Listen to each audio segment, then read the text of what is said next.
Last winter, Maya was riding across Wyoming with her Uncle Ray, who worked as a long-haul truck driver. Maya was only 19, but she wanted to learn life on the road because she dreamed of getting her CDL one day. For most of the trip, everything felt normal. Empty highways, frozen fields, radio static, and the low hum of the truck engine cutting through the cold night. Around 1:40 in the morning, Ray pulled into a small rest area off the interstate. The place looked almost abandoned. A few trucks were parked with their engines running, but every cab was dark. The sign near the entrance flickered so badly that Maya could only read half of it. Ray looked around for a moment and said, "Stay inside if you can. This place feels weird." Then he leaned back and fell asleep almost immediately. Maya tried to stay quiet, scrolling through her phone in the passenger seat, but 20 minutes later, she needed to use the restroom. She grabbed her phone, zipped up her hoodie, and stepped out into the freezing air. The parking lot was silent except for idling engines and the wind rattling the metal signs. Inside the restroom, the lights buzzed loudly. No one was there. Maya washed her hands and looked into the mirror, trying to calm herself. That's when the door opened behind her. A tall man walked in. He wore a dark jacket and a baseball cap pulled low over his face. He didn't say anything. He just stood near the sinks, looking down at the floor. Maya tried not to stare. She dried her hands and walked toward the exit, but the man moved at the same time, blocking the path just slightly. Not enough to look obvious, but enough to make her stop. Maya forced a polite smile and said, "Excuse me." The man slowly lifted his head. His face was pale, his eyes were wide, and his mouth barely moved when he whispered, "You shouldn't have come here." Maya's stomach dropped. She stepped around him quickly and left the restroom. She didn't run because she didn't want him to know she was scared. But the moment she reached the parking lot, she heard the restroom door open behind her. The man was following. Maya walked faster toward her uncle's truck. She tried calling Ray, but his phone went straight to voicemail. She looked back. The man had stopped under a broken streetlight. He wasn't chasing her anymore. He was just standing there, watching her.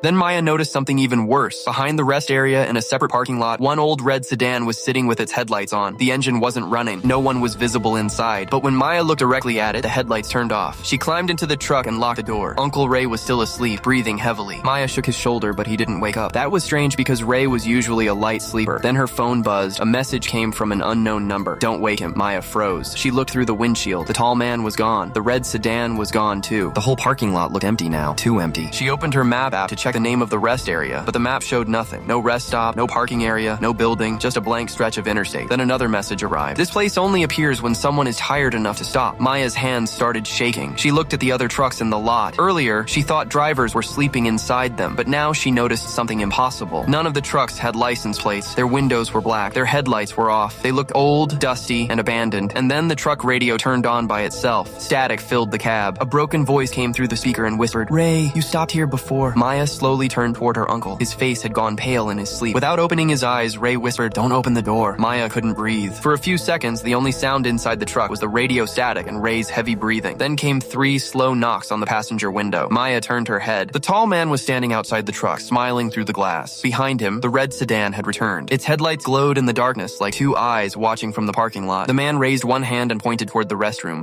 Maya looked. The restroom door was open now, but inside, she didn't see sinks, stalls, or mirrors. She saw a long hallway stretching deep into darkness. The walls were covered with old missing person posters. Men, women, teenagers, truckers, all of them had disappeared along highways. Then, at the very end of the hallway, one poster began printing by itself. Maya leaned forward, terrified. It had her face on it. She screamed and slammed her hand onto the truck horn. The horn blasted across the parking lot like a warning siren. Ray suddenly woke up, grabbed the keys, and started the engine. The truck headlights flashed on. The second the light hit the tall man, he vanished. Ray didn't ask questions. He just shifted gears and drove. As they pulled back onto the interstate, Maya looked behind them. The rest area was gone. No lights, no trucks, no restroom, no red sedan, nothing but dark fields and an empty road. For almost an hour, neither of them spoke. Finally, Ray said, "I stopped there once, 15 years ago. I thought I dreamed it." Maya looked down at her phone. There was one final message from the unknown number. "You left before we finished your poster." Since that night, Maya never walks into a rest area alone. She checks every map before every stop. And whenever she passes through Wyoming after midnight, she remembers one rule her uncle told her. If a rest stop doesn't show up on the map, keep driving.